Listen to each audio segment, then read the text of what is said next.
Hello, I'm Marcus Louth, and welcome to the first episode of ANOM-ON-ONE, a series of in-depth interviews with various paranormal researchers and investigators from the anomalous and paranormal world. And our very first guest on this show is none other than our own Steve Mera. Steve, how are you doing? Thanks for Oh, joining us. thank you. Yeah, I mean, I enjoy it. I mean, I always like to let people know about. Do you know? I don't cover much about myself. I cover about a lot about my work, my research, and the investigations I've done, but not so much about personal stuff. So and be honest, I had far from a normal upbringing, so it's going to be interesting. Yeah, for sure. It really is going to be interesting. Now, I know you had some experiences as a child, and we're going to get into those very shortly. What I want to start with, though, is Steve, what took you from being an enthusiast or a siddie, for want of a better word, to actively researching and investigating? What series of events or one event? What took you? What Yeah, was that mechanism? it's a good question. And I used to say it used to be kind of a stereotypical response would be, which is the truth actually, some elements of the truth, is that my father had a lot of books on the subject of UFOs and chariots of the guards and some paranormal stuff. And when I was young and at school, I really was interested and I started reading them and I kind of did have an interest. But as time's gone on, I thought it was necessary to speak a little bit more about the truth behind that. And the bottom line is that I became an experiencer at the age of 7 years of age. I had a normal upbringing until 7 years of age, and then my whole life changed and never and it's stayed like that. So I was intrigued about, I've seen some of this stuff what people are talking about in books and things. And I got my interest in that way. But earlier on, I didn't talk too much about my personal experiences because I was most heavily involved. I mean, I've done about 1,000 odd cases of investigations in my lifetime, physical boots on the ground investigations, 17 years of corporate confidential investigations for companies, businesses, and that just came about purely by chance, by being reached out one day to see if I could assist the two companies. One of them was the Ministry of Defence. The other one was called Teleproperty Consultants, and they were both in the same building, which was owned by the Ministry of Defence. It was known as Sunlight House in Deansgate, Manchester. And I went on as a corporate investigation, highly confidential. Certain reports had to be made out. It was known as a CAP document, which is confidentiality assurance policy. Basically, it means that we can't talk about anything. It goes under this seal your lips for 10 years. And then we go back to them in 10 years' time, say, look, do you want to renew your CAP document or you're happy for information to be released? And they were happy for the information to release. So then we managed to get stuff out and be able to tell people about some of the stuff we did. But what happened was, it was like paranormal disturbances in a building. It's a Ministry of Defence run building. And the staff wouldn't work in certain locations and they wouldn't work late, especially at winter time in the UK. Like 3 or 4 o'clock, it's dark because of the experiences. And some of them were quite harrowing to them, quite traumatic. So I interviewed them and it was all very, confidential. NDAs were in place. And we conducted an investigation, and there were quite a lot of us from my organization that had to pose as electrical engineers. Mhm. And I mean, like tool belts and hard hats and documents in our hands. And we were doing a survey of the building in regarding electromagnetic energies and this, that, and a few other different things. But anybody who was seeing us was just doing an electrical survey. And so that's why how secret it really was. And we ended up with the handover notes from the security officers. Because when I go in there, I'm asking questions. Well, who's here all the time? Who's monitoring the building? The security guards. And it's a constant. It's like they hand over, they get replaced at, say, tea time, and another guy comes in and signs off, and they sign on, and they carry on. But I got this wad of stuff just dropped on my desk, and it was just all the notes and all the handoffs from the security officers, which were pursuing these apparitions. Some of them were running through walls. The elevators were working on their own. We had to get an elevator engineer in. It couldn't understand. He said that as far as he's concerned, they're being called from different floors. and electrical problems and all sorts of different things, balls of light. And of course, these are all in his handover notes. So that's before we even got to the staff. Mm. So once we'd conducted that investigation and they were quite happy with us, I ended up on the something referred to as the Public Relations Office in Manchester's domain. And I didn't know much about it, but apparently it allows businesses and companies to know on an official capacity, corporate, confidentially, that they can contact us to offer the service. And that is when I got hounded. There's loads of bloody companies, and you'd be surprised, like Woolworths and Tesco's, and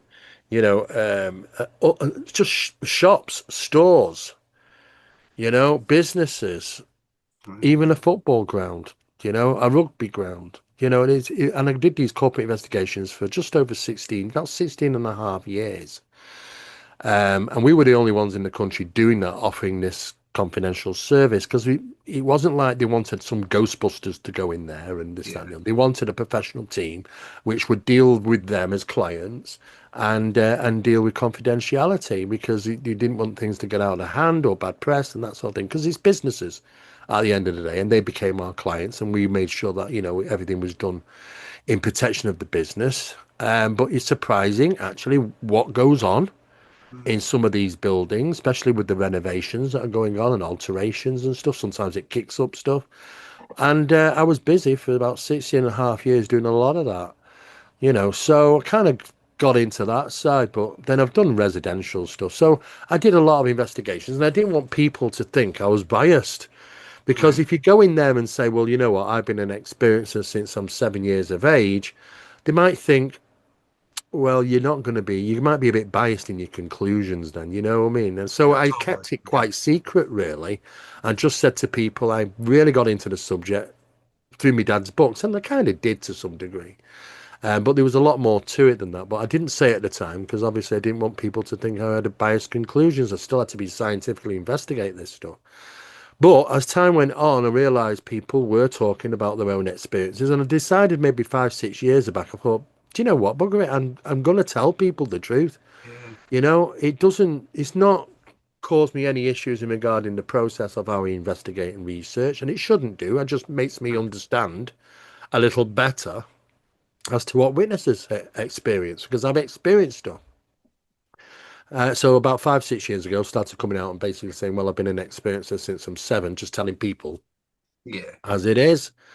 So really, it was that it got me really into the subject from being an experiencer, which led me into the path of where I am, and it just became more and more and more obsessive and time exhausting. Just the amount of work. I've surprised myself actually, because I've lost count of where I've been and what I've done, and there was just so much over the years. It just filled up all my time. It was just very obsessive, but I enjoyed it though. It's been a learning curve for me for sure. Yeah, I mean, I know exactly what you mean when you say about, not talking about your experience, so you don't want to come across as being biased. I completely hear what you're saying there. And I find it frustrating as well when sometimes witnesses, they're Yeah. asked if they're, if they have an interest in it. I think that's something that's, a bit too much weight put on that. What I'd like to ask you though, you talked about, obviously you must have seen some out of this world stuff while you were doing, these investigations. How does it affect your perception and how you go back to real life, for want of a better phrase? I mean, I've spoke to a lady a few years ago now who she believes she was abducted by aliens, and she was very serious. And she said after experiencing something like that, how do you go back to, watching sports and eating burgers, basically, is how she put it. So has it altered your perception of real life in any way? Well, do you know what? I do try and take some time out now and again, but it's always there. Yeah. It's always in the back of my mind. It's always niggling. And you know what? I might sit down with a drink and watch a football match or something. Do you know what I mean? Just try and kick out some time. But it's always there. It's in the back of my mind. What have I got coming up? What have I got to do? Where am I lecturing? What research have I got to finish on? And all this. Oh, so much stuff. So it never really ends. But for me, because I've been an experiencer since being 7 and it's not let up, My life was not a normal thing to go back to anyway. Right. I mean, I might go on an investigation and witness some crazy, crazy stuff, and I come back and then I'm faced with the crazy, crazy stuff that goes on in my home. So there's not really like a big difference for me. However, management of the situation I've got better with, and I think the only time when I've really come to really been bowled over and have some sleepless nights is when I got into the experiments, when I got into certain circles purely by chance, purely through the work, the research I've done on the networking, been invited to think tanks, been involved in some very cutting edge experiments, which just totally will blow your mind. And there has been times I've just not slept for days because of things I've experienced in during those experiments, and I don't even know how to sit down with somebody and just try and explain some of the stuff I've experienced. All I can say it as you can, and I'm not bothered what people believe because I'm not the only one who witnessed this. The whole team of experimenters did, and these experiments went on for quite some time, and it was like that was for me Mm. the most significant thing in my life I will ever probably experience. But then I never know. Who knows? Maybe something else is yet to happen, you know. But it was a life-altering experiences, some of them, yeah. Yeah, I can believe it. I can believe they were. I mean, I'd like to go back. Obviously, you've mentioned, and we spoke about this before, that you had your first experience when you was a young child. And if I understand it correctly, is this when you were living in Manchester? Is that correct? I lived in Manchester in a place called Baxter Gardens, which was a council house.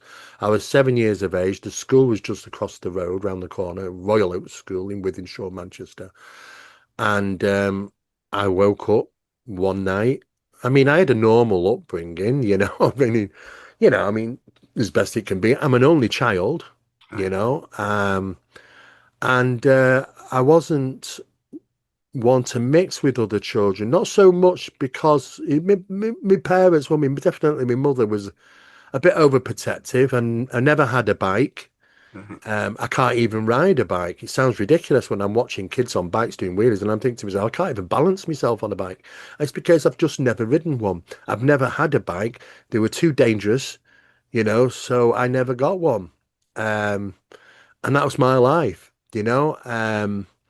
I didn't really have many games and toys, but I had plenty of books. I had a computer. I read a lot. I drew a lot. I was very good at art. And of course, after leaving school, I decided to be an engineer. I wanted to follow the same path as my dad. And I spent, it seems like a lifetime, but I spent years and years obtaining degrees in electrical engineering, electronics, telecommunications, alarm security engineering. And uh, and then I ended up being contracted to NATO in RAF Essex, RAF Wethersfield in Essex, for a short time in telecommunications, where I was involved in some very weird stuff. And it is pretty weird how things work because my father had worked for British Telecom, Right. and he had a very high position as a company clerk, where he was responsible for certain things that general public wouldn't get to find out. And one of them was Project HOMEC, the Home Office Monitoring of Electronic Communications, where they secretly came down, fitted equipment in the middle of the night to tap all the phones in the digital exchanges going back to the Home Office computers in London, which record certain words in conversations, then they get listened to afterwards to see if there was any security issues. But of course, it would also record the word UFO and stuff like that, so it was interesting. Right. But then my dad also worked on a place called the Guardian Tunnels, which is in Manchester. And it's basically a secret, very highly secret facility under Manchester. And it's communications that deals with the highest priority locations in the country, such as your military bases, your prime minister's line, all sorts of things. And he was responsible for that down there. And he did back in the 80s, I think 83 or 84.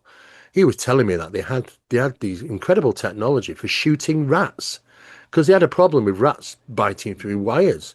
and they come out in the middle of the night, and it was just a constant problem of repairs. And you don't want you don't want your prime minister's line to go down or Yeah. military base. You've got to be if you've got red alert on this is a war incident or whatever, you've got to be able to reach people. Yeah. So this special equipment would come in and fire like little laser things at these rats, and they'd explode. And I'm thinking, it's like this is like 1980. I didn't realize at the time, but later on, I'm thinking, what sort of technology is that? Yeah. You Yeah. know, in 1983, you never heard anything like it. It was crazy. But you're not supposed to know. But he signed two official secrets acts, Right. and and then I got outreached to go and work with NATO. And it was really weird because I sat in this office and they asked me to sign two official secrets acts, and I thought it's a bit strange. This is like me dad. This situation. And I did because I worked on some computer boards which had, and I have mentioned this now because it is out in the public domain that they do have this technology. I didn't at first, but now I do. Right. They had biological circuitry on them. The memory cells were biological, and this was 30 years ago. You're talking about it coming out now, but 30 years on. And I signed two official secrets acts because of that, because you plug these boards in and they're completely automated from connecting to two or three unlisted satellites in orbit, which are massive, about the size of football fields. They're probably NSA ones. I wouldn't be surprised. They're controlled by the satellite. Satellite pings back and connects with the board, and but we were just down to installation and stuff. So I didn't ask questions. I wasn't supposed to talk about other people I knew there about the work I did, and then I didn't get to find out what work they were doing. So it's pretty compartmentalized. But I mean, it's no Area 51, and I'm a nobody really. But yet, even at that level, yeah, there's secrets. So it was just quirky that I ended up being asked and signing two official secrets acts and working on stuff just like my dad did. And I thought, I wonder if they keep it in the family or something. I don't really know, to be Yeah. honest. But my father had a really interesting incident because when he was working in British Telecom, this was at a time when the handover was going from analog to digital. We changed. And what happened was you'd switch your people over in the middle of the night, usually 3 or 4 o'clock in the morning, because you're not likely to be on the line. Yeah. And most people would never know about it. But according to what he was saying, that a conversation was overheard by engineers in regards a person at RAF Sealand, which is just that base, a military base on the way to Wales. You'll go past it. Right. Back in the day, though, it was in the 80s. It was an Anglo-American facility. And it was very, very busy. A lot of stuff was going on there. And apparently, this conversation was from somebody at RAF Sealand talking to somebody else about Black Manta. Now, Black Manta is a top secret flying aircraft, which never thought to have existed. And they were talking about it. And of course, they realized that engineers had access to this information. And my dad went into work the following day, and the government men in black were there. Right. 4 or 5 of them. They commandeered the manager's office, my father's boss. Got told to go in there, and he sat him on a chair, and there was one, two there, and two behind him, interrogation style questioning. Mm. What do you know, Alec? What have you heard? This, that, and the other. And he just said, I don't know nothing. He just thought, what's going on here? I don't know nothing. Oh, I know, no. So he won't mind us coming to your house then. I said, right, okay. Well, can I ring my wife? He said, no. Right. They put him in a big car, I think it's like a big Mercedes, sat him in the back, in the middle, against two other people, Right. side Okay. of him and two at the front. They knew where he lived, so as they're driving to his house, they were saying, "Come on, Alex." He said, you just come clean, this, that, and the other. What do you know, Dad? And he remember looking round because he told me, he said, I saw in the car that there was wiring around, and I thought they are recording me. I'm saying nothing.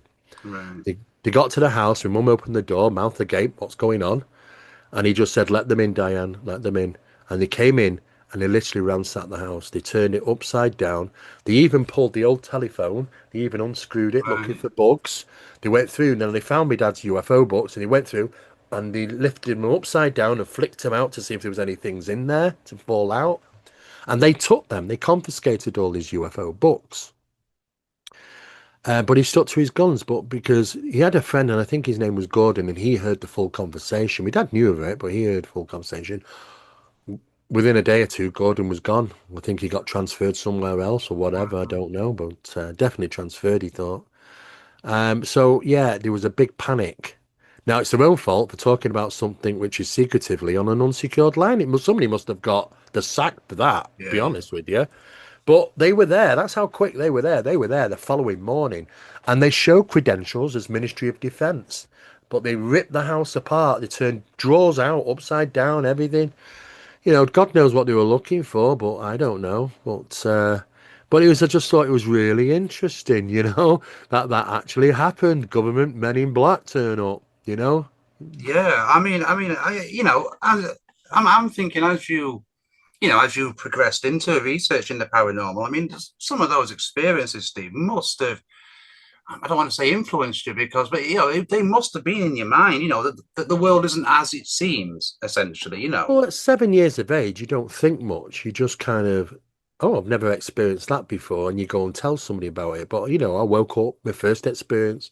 I woke up at night. Now I'm a child. I never used to wake up at night. I don't recall ever waking up at night. I used to go to bed, look out the window, and watch other kids playing out later than me, Yeah, yeah, which used to bother me, of course. But then that's the way my parents were. I'd fall asleep. I'd wake up. It was morning. I don't ever remember waking up at early hours, like 2 or 3 or more, 3 o'clock in the morning. But up for this one particular night, I woke up and I was a little confused as to why am I wide awake? It's pitch black because I never was scared of the dark. yeah, And out the darkest corner of the room, out came a being. And he was about my size, and I'm 7. right, okay, So he's about my size, big black eyes. Now, knowing what I know now, it's a grey. yeah, But it didn't seem. It had a tannish colour to it, and it had a few wrinkles. So it's not your exactly the same greys. There are variations, I believe, of them, and there was just the one. And the first thing that I heard, and he never talked, 4 fingers that I remember. One thumb, 3 fingers. It's like there was a missing a finger. I was thinking, oh, where's his fingers gone? You know? And just little things like that, you stick with you. You know what I mean? yeah, And I remember hearing him saying, "Don't panic, everything's fine. You won't be harmed." Da da da da da da. And my instinct was to just jump off the bed and run for the door. And yeah, I went like this, and then I was locked. I just couldn't move, and I couldn't even take my eyes off his eyes. right, It was just a dark depth of them, and I was lost. I couldn't do anything, and then I started to panic, and I think it realized I was panicking, so it took that emotion away. I was still restricted and wasn't and under control of this thing, but I wasn't, oh my God, you know what I mean? And I didn't think any, it was like a numbness, like a brain freeze. And I've learned what it did. It was monitoring and learning about emotions right, because then one minute I'm angry and I okay, remember banging my bedspread because I had a bedspread and it was like embossed pattern on it right, and it okay, had frills. I don't know if you remember them, yeah, yeah, from the 70s, but had these frills. And out of the frustration, I was like locked onto this thing, but I had hold of this quilt and I was pulling all the frills off right, okay, because I was like, oh God, you know. And that was the evidence afterwards because I looked at it and I thought, oh, it happened, you know what I mean? But total control, I was angry. Then I was excited. For some reason, I'm jumping up and down on the bed and laughing. right, I was like, don't know why I'm doing this, but it's right there. It's like I'm under control. And then the next thing is I'm crying, I'm sad, and I'm sat on the bed and I'm sobbing. Oh, and then I'm absolutely petrified. Do another one. Next minute, I'm like, oh my God, I'm absolutely petrified. It switched me back into that normal right, petrified mode.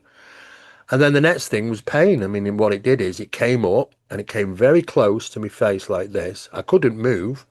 And I remember seeing the two hands come up and grab my cheeks and it right, squeezed them. And I was like, you know, So afterwards, I'm thinking, oh, years on, I think, I was going through all the emotions here. It's like Yeah. it was learning about what are these emotions. It did eventually step back into the corner of the room, the darkest corner, funny enough, and it just vanished. Well, that was my very first, and then I was like, what the hell? And then I ran and I was screaming, my mum and dad, all the lights came on, and da da da da da. Mm. Well, that was I refer to as the initiated experience that's been of 7 years of age. And then the whole world of stuff started happening after that. All sorts of things. It was just relentless. And I remember my mother and father, they took me to see a child psychologist. I'm 10 years of age. Right. And the psychologist asked my mum and dad to leave the room, and he sat me on this chair and he's asking me questions. He's showing me pictures and all sorts of things. What do you see here and this, that, and the other? And how's your lab and what do you do? And I was answering all the things I could. And then he invited me mother and father back in, a sat chair either side of me. And I remember him leaning forward and going, Mr. and Mrs. Miller, you've got a perfectly 10-year-old boy. And so they were trying to figure out what the hell is going on with me because I was constantly moving rooms because of the phenomena. It didn't work because it just reappeared in the other room. So I couldn't get away from it. It was just relentless. And it wasn't just at home, it was everywhere I went, even on holidays, you Right. know. And of such a variation, you could say supernatural, you could say ufological, you could say paranormal, and you could even say cryptid sometimes, and even the fae, So it's all thrown in there in my life. And it never took its foot. And I was thinking, I talked to people and they were saying, "Oh, Steve, it all disappears when you're a teen because your biology changes, your chemistry, you got to start getting interested in girls or whatever. I thought, thank God, I'm like, I'll look forward to that day. It didn't. It never. It just carried straight through into my 20s, into my 30s, my 40s, my 50s, and right into now where I am at this house is just relentless. It will not stop. And I would say there are probably maybe 5, 6 incidents a month. Right. Sometimes spates of them are higher, sometimes a bit lower, it just depends. They come in spates. Some of them are very traumatic. Some of them not so much. Some of them are just like being a nuisance and a pain in the backside. But it's my life, and I've got used to it. And my exception level's right up here because of the experiences. So I'm not akin to sort of saying, "Oh my God," because I'm kind of seasoned of being having these experiences since I've 7. So I've Yeah. I've been taught to how to manage it. I've managed it my own way. Yeah. But I know when the things are going to happen because these indicators. Why do I wake up at 3 o'clock? Why do I look over? No, every time I wake up now, I have a habit of looking over at the clock. Right. It's 3 o'clock. Why can't it be 2:59 or 3:01? Why is it always 3 o'clock? And Yeah. sometimes even incidents during the afternoon have been 3 o'clock dead. It's weird. It's like I don't know if it's something to do with a piss take of the Trinity or the mocking of the Bible. I just don't know. But it's not just me. It happens it seems to be significant times for this phenomena to Mm. interact. But so really no shock and awe. But sometimes there's still things that happen which are really like, yeah, that was a bit of a tough one. I have them Yeah. occasionally. And Jackie, my partner, she experiences them just as much as I do. She's been and people in my company will experience the phenomena for Right. sure. I mean, you kind of answered my question there. I was gonna, ask, is this still happening today? These experience. I know that you've captured multiple pictures and videos of UFOs, for example. And I've put got those on loads. social media. But I wonder if you could detail, what kind of things are you experiencing? You said it was like half a dozen a month. What sorts? This is I mean, this is where this is where it's going to get a bit crazy. Okay, okay, yeah, I used to hear a cracking sound in my room, in my bedroom. right, And what okay, that was down near the bottom, at the end of my bed, where the wall was, I had a little unit where there was a top on it, and I could put like books and computer bits and whatever. I heard this cracking sound. It was coming from down near, and we had big skirting boards, so it was coming down from the skirting board, and there was a hole at the pier, but right, it wouldn't go outwards; it would go inwards. And I used to see small figure, and he didn't never talked. All he used to do is just beckon me like this, and you must be joking. I was right, out of that room, didn't go back in that room for months and months. Phenomena for not followed me. I had balls of light about the size of tennis balls. They were never on their own. There was either two of them or three of them, and they were white in colour and hazy round them. Made no sound, but they went right through my window into my room and would float around the room. And then do sometimes when you want to go, they just fly out the windows if the glass wasn't even there. I've seen them also outside near a reservoir, these balls of lights Right, that okay. followed me as a child when I temporarily lived in Rochdale, where there's a lot of reservoirs. Right. But yeah, that was weird. But then, there was the the horse. My back garden. I mean, I'm an only child, so I used to kick the ball around in the back garden, and there was a big laurel bush. Now, laurel bushes are very thick, heavy lead, like very rubbery, Right. and it had speckles of green on it, dark green with light speckles on it. But it was very dense and very thick, and it was a big bush. I mean, it must have been 7 or 8 feet tall, this bush, but it didn't come far out of the garden, corner of the garden, maybe about 3 or 4 foot, but it was pretty dense. And I was playing out there one day, and suddenly I heard in my head, hello, and I turned round, and I swear to God, there's a horse's head. It's Wow. pure white, this horse, and it's popped its head out of the laurel bush, and it starts talking to me, but its lips aren't moving, but I Yeah. can hear it, and it wants to ask me questions. Well, the first time I was like freaked out, and I ran in, and I went, "Mum, mum, da da da da da da." She comes out, there's nothing. It's in your imagination. So it isn't, mum, it isn't, and this, that, and the other. So there was a lot of that.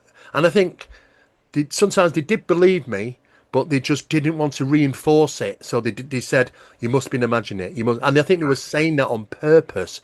Well, I know they were, because later on in life, when I started questioning them, they say, well, yeah, we had to do this, we had to do that. Right. I mean, my mother said, I don't even remember this. There was a couple of occasions when my mum said, I woke up in the early hours of the morning, there's a bright light coming through their bedroom window, and they can hear me screaming from my room. And she couldn't move. She couldn't get up. Wow. There was a couple of occasions, and she told me this, and I don't even remember that incident. Do you know what I mean? So, Yeah. but do you know what? Then I was haunted by a bloody jester. His face used to come out the wall. It was not nice. There were lots of different things. On holiday, there was a soldier, which was in my bedroom. He was a nice enough guy, but he was a real soldier.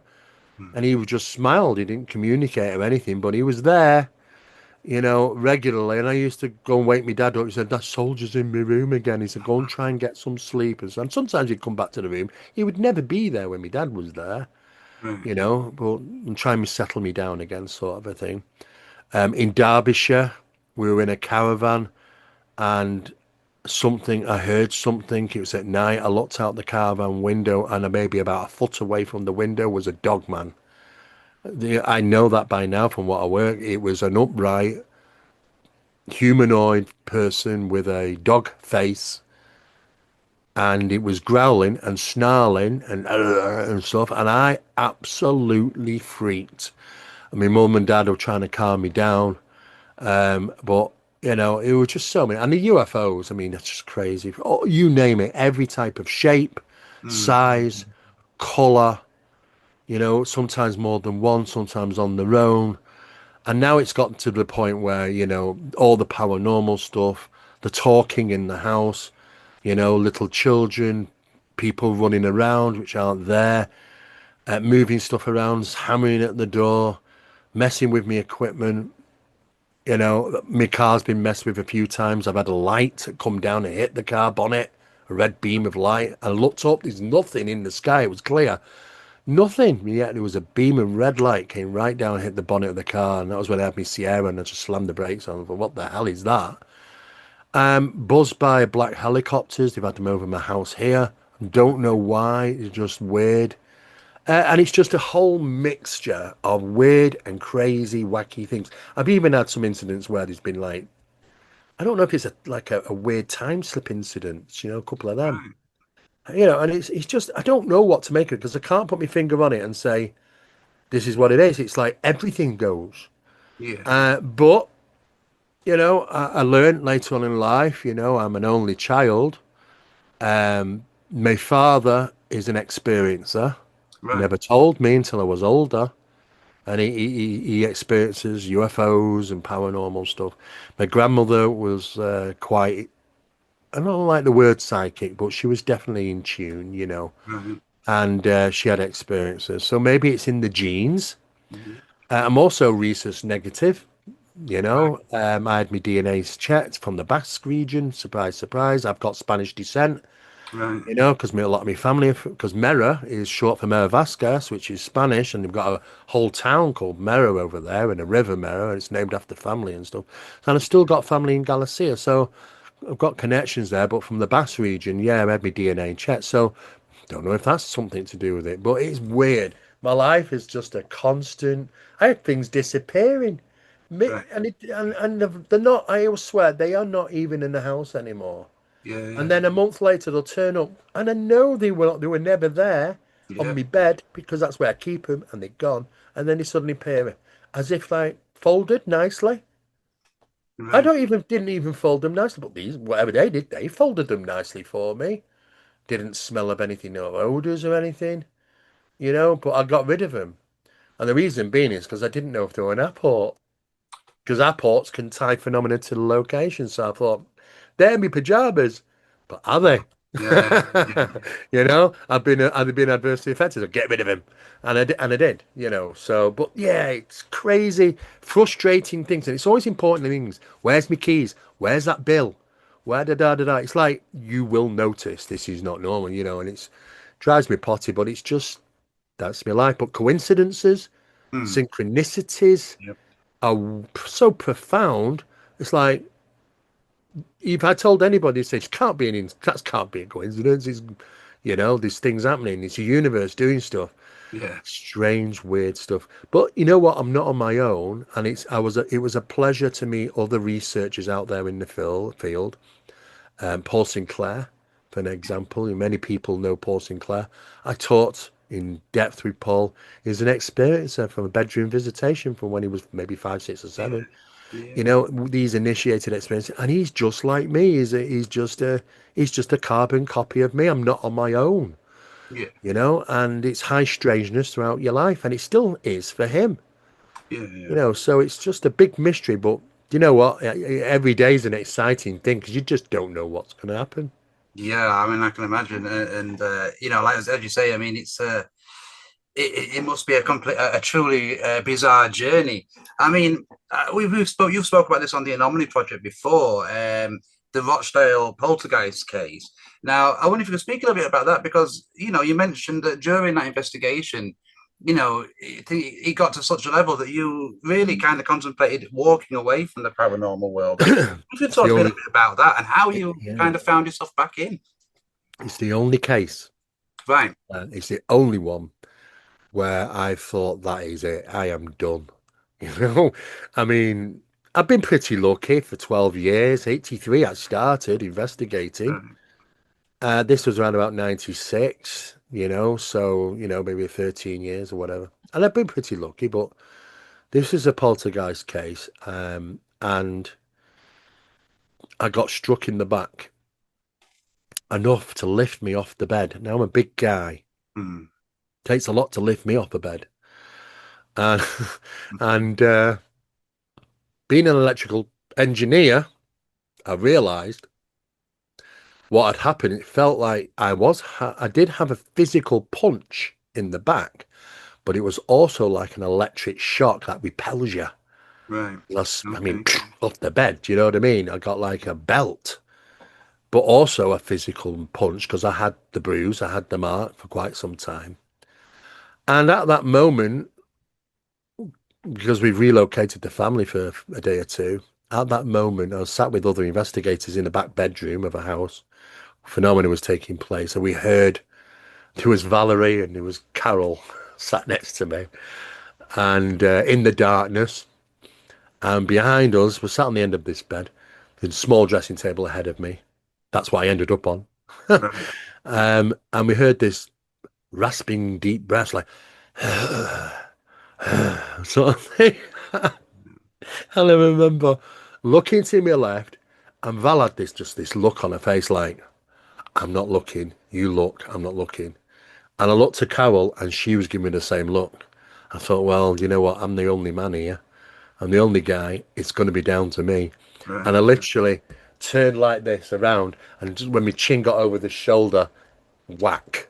I don't know what happened, but I was off the bed Mm. and on the dressing table, holding me back because I'm in pain. Well, do you know what? I did what any professional investigator would do at that time. I ran the hell out of Yeah. there and straight out the front door. And I sat on the wall at the front of the house. And I never smoked a cigarette so fast. And I was trying to realize what had happened. And that was it. I thought, how do I protect myself against this? This has crossed the mark. The phenomenon's crossed the mark. I don't want this. I Mm. don't want, I'm done. I am done. Of course, I got coaxed to go back in because simply because the investigators are more interested in taking photographs of my bruise on my back. And I did, and allowed them to take photographs of it. And it was there. It was bloody hurt. It really did. So it was a physical clout, but a very high electric shock to repel me so much as well. And we hear about poltergeist disturbances are sometimes electrical based phenomena as well. Um, but the days after, it was kind of I was sat there, I was thinking, well, I'm done. I'm done. And how did he do that? Right. What mechanism is there? What's the mechanics behind it? And where's it gets its energy from to do that? And you know what? I bloody taught myself back straight back into it, didn't I? Right. I just 3 days later, I'm like back on track. But at that moment in time, I was done. I had, that was it. That was it for me. But you know what? 3 days later, the mind starts going, and you're thinking, wow, this is really, how did it do it? I'm really interested. How do you protect yourself? I don't know. I don't know. You listen to people saying, oh, you need to put this light around you. It doesn't work. Right. Doesn't work. I'm pretty sure of that. I've had phenomena experience since I was 7. It doesn't work. You matter. You can sit there and say, oh, I'm going to cover myself. I'm going to be positive and cover myself in this light. Never worked for me. So it was like, well, how do you protect yourself? Well, I don't know. But isn't it interesting? And this is why I ended up back on it. And then I thought, do you know what? I really got into it then because I opened up the study of paranormal mechanics, Right. a scientific endeavor to do. And of course, Project Doorway, Phenomena Project, sorry, then came next, and then Project Doorway, and then now Project Enigma. And it's all about advanced studies of trying to work out the mechanism of phenomena and how it all does it and what's it all about. And that is when it really upped the antes of communications with me and demonstrated to me and others what they're truly capable of doing. And that was a real brain mess. It really is a real problem to try and Mm. digest some of this. But once you digest that, you realize, wow, we live in a reality that anything can happen and they can do anything. Mm. We are puppets on the string to this phenomena. And that to me has led me down to some really interesting paths and communications.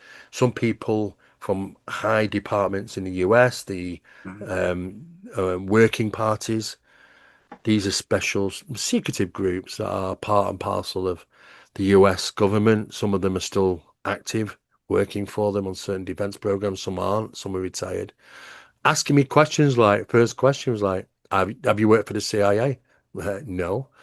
Wow. Department of Defense said, no. I said, I'm not American. I don't know if you have to be, or do you have to be American for this year? I would have thought so, but hey, you know what? They can pull some strings. Um, what about MI5? I said, or MOD? I'm thinking, what did you think I am, James Bond or something? Yeah. Why are you asking me these questions? And they wouldn't let me see them, and they wouldn't let me hear them. Everything had to be relayed to through somebody else.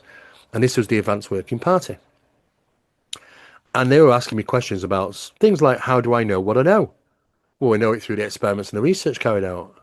They wanted to know what I knew, and I know that they know what I do, and they also do this sort of stuff, and I know what they do.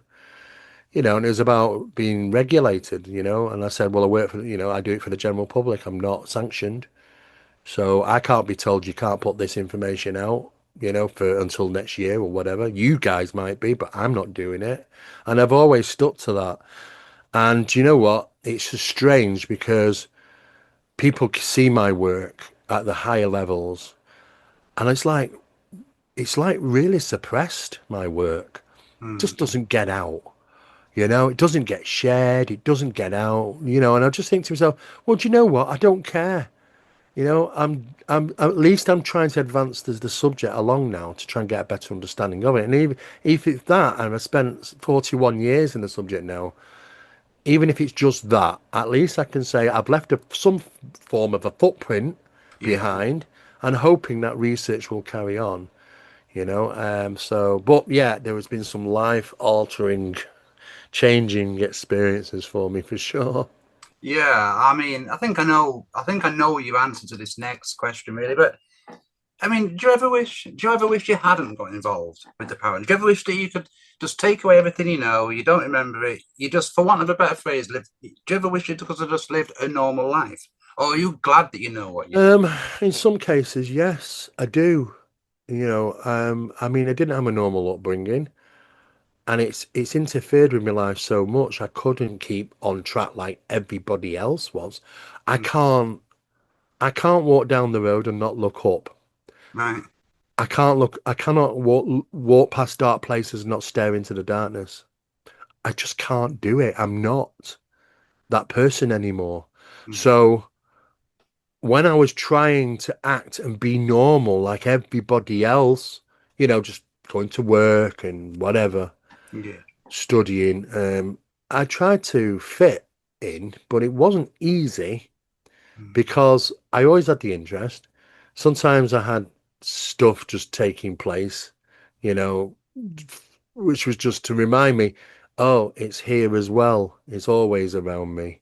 There's no escape, even if I was in school, or if I was in work, or if I was in my car driving, or if I'm at home or out somewhere. It was just, yeah, it's like the doors open, they keep their eye on me and they let me know they're watching or they let me know they're there.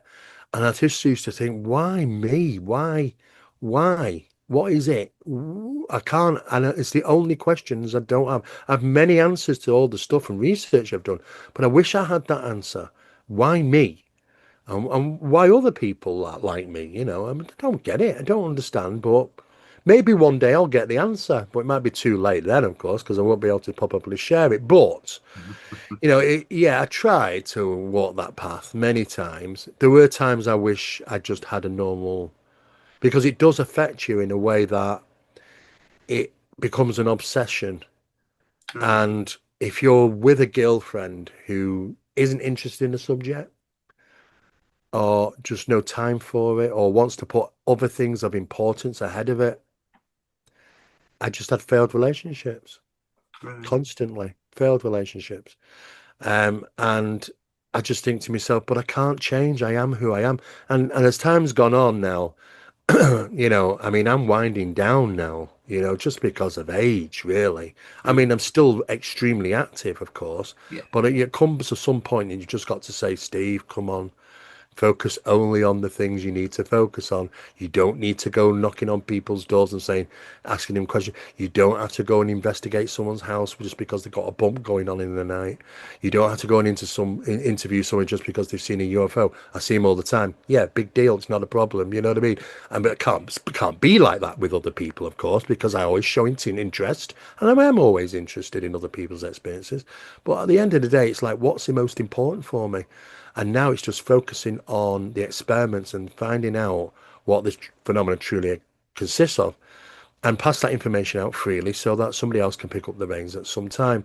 But you know what? Yeah, there was times when I was like that. I just kind of wanted to, why aren't I out there playing football with people or friends or strange, but it's just my life. I won't think I'd change it though, Yeah. because I do, because I think to myself, some people will go through my life or through their life, sorry, and never experience anything. Mm, And I think to myself, what I've experienced in my life is a different world to your life, mm, And I yeah. think, well, do you know what? I'm honored.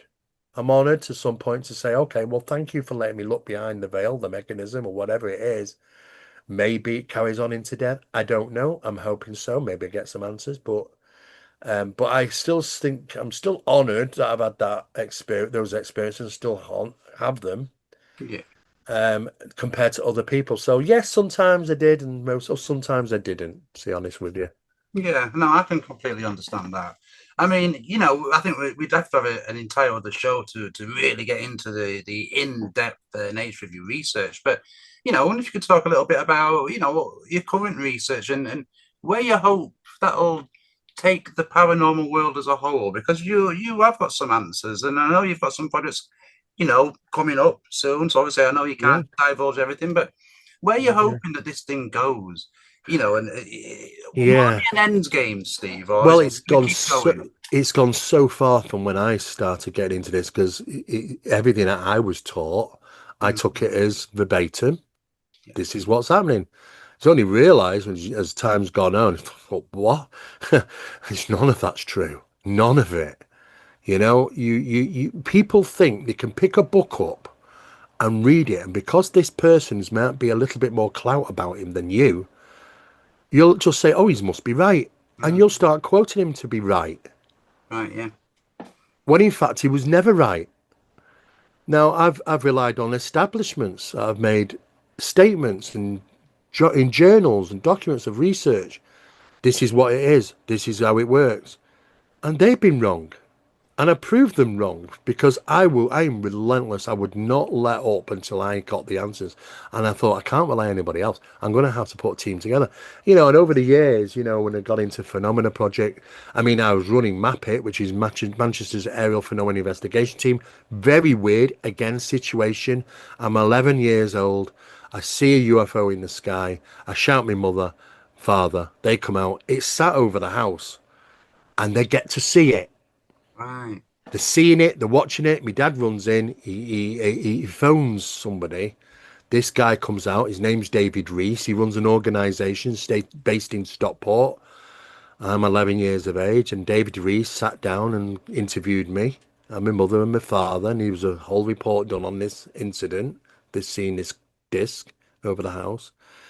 And he was startled by that. Now, just the way fate happens, I took over Muppet as the chairman when David passed away, purely by coincidence. Not that I followed him, didn't right, follow his work, didn't follow him, and I just took over it. And it's just weird how it happened. But and it's been running since '73. So it's mm, one of four the oldest in the country, the UK, regarding aerial phenomena. So I became the chairman, but by 1995 or 96, I think it was, I decided I need a scientific team, and I opened the scientific establishment of parapsychology, which I'm the founder of. And we introduced not just academics, mm, specialists, but also catalysts, people which are like me, people even more so sometimes, mm, which the phenomena is just ever present around them. And this allowed me to conduct the right type of experiments out of the hard hitting laboratories, because it just doesn't work like that, because phenomena doesn't play the game, yeah, and under special halfway houses between the parapsychological departments and the general public. We had SEP conducting experiments, and that got me into a whole world of paranormal mechanics, UAP advanced studies, and NHI communications. I mean, I've seen stuff and I've heard stuff which you just think I've lost the plot. But if it wasn't for other people around me witnessing what I've witnessed and seeing what I'm seeing, mm, you probably think you have lost the plot. But then I opened up into a whole new world of scientific study. And it is that it's taken me on to all these other areas, and then being on a number of international think tanks, and involved with people. I mean, Hal Puthoff, Eric Davis, Jack Verlaine know of my work. yeah, I got asked to join some of these think tanks because they are aware of the work that I do, and I know that they're involved in it as well. And we just kind of it's just one of them where we kind of just nod. right, We respect each other, yeah, and we share information. Sometimes on some of these certain types of think tanks, they're confidential. You can't share information. Some bits you can, some stuff you can't. But it's at least I get to know about some interesting stuff, even though I can't talk about it yet. But it's interesting, and you get to hear little things like I knew that the narrative for the phenomena was going to change a good year before the public domain. It was out in the public. that we're going to be using interdimensional and NHI Yeah. and not extraterrestrial and ETs anymore. I knew that was coming, and other things, that I get to hear before it comes out. Yeah. So yeah, interesting. I'm glad I've done that, but we just have to respect each other that they are involved in certain things I will never know, and I will conduct my research, which is cut into areas that they even didn't consider, to be honest with you, especially with certain specialized equipment. So that's kind of caught their eye and caught their attention and stuff. So yeah, it's become very interesting, and it's the way forward is trying to gather evidence. We don't need another photo of the phenomena. We don't need another video of it. It's just adding to the mountain we've already got. I get about 600 emails a day. I Yeah. can't get through them all. I have to literally just skim through them and pick out the ones I have the time to reach out and get back to people. I will always try and help people and do as much as I can. But do you know what? I would have no time to do any of the important stuff if I was just fully to commit myself to that. So yeah, but I enjoy it. Every day is a different day. Yeah, yeah, it really is, and I can imagine. And I mean, we've kind of worked together for a while now, so I know some of the things you're involved in, and I personally can't wait just to hear some of the revelations with some of your projects, your upcoming books. Steve, it's been an absolute pleasure speaking to you. It's great to bring a human side to all of this. It's not There just is a human ghosts side. and you know. Yeah, I am absorbed by the subject. I love it. Just, and I know you do as well. It is fundamentally part of you, Yeah, and I can't step off that train anymore. And of course, when people say what to do, I just say, well, it's 360 degrees. I'm an author of several books. I run a UFO investigators training course, which is probably the most significant in the world. And it's also a course that never ends because we're learning yeah, new yeah, stuff and we provide the new stuff out. Once you do the course, you're a student, you're just going to keep getting the stuff. You know, I mean, it was on the MUFON website. I heard that some of the MUFON investigators were doing it themselves, so they, right, they didn't, they kind of didn't stop. They stopped advertising it. But you know what? It's because it does. We don't shy away from the paranormality of phenomena of the UFO. It has to be in there. yeah, New pieces of equipment, new ways to check stuff. So that's the way forward. And also, the entertainment industry. I have an expo, conferences which we put together. And I love it because it's networking. It's yeah, about meeting people for the first time. I've never met you, but that is absolutely fascinating. Let's keep in touch. That to me is gold because you grow a compassion and you care for people, and that's what life's about. It's what I can take out of it is that, I care for thousands of people that I've met, they're sincere, and we've kept friends. And that to me is worth more than anything about life, is your circle of people and what you do for them. And then of course, well, of course, writing and stuff, writing for TV, started writing for television. They yeah. asked me one day, would I go in front of the camera? Well, I wish I never did that because that just went boom. And now there's hundreds of documentaries and I've done some acting roles. Um, I'm a producer, executive producer for some well-known documentaries and things like that. So I'm also official spokesman for Hammer Productions, Fox TV shows when it's subject related, of course.